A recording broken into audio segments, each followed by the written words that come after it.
Change नहीं करना है, यही हो जाएगा। देख सकते हैं दोस्तों, ये TVS स्पोर्ट बाइक है, TVS का स्पोर्ट बाइक है।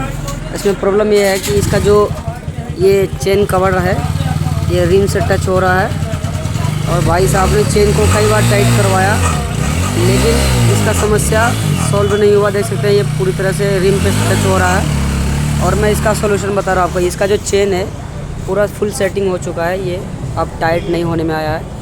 और ये जो मडगार्ड है, ये चेन कवर है, सॉरी चेन कवर जो है उस पर लग रहा है। तो हम चेन को अभी थोड़ा कट करने वाले हैं, और जब इसको आगे बढ़ाएंगे तो रिम पे लगना बंद हो जाएगा। तो यही है इसका असली सॉल्यूशन।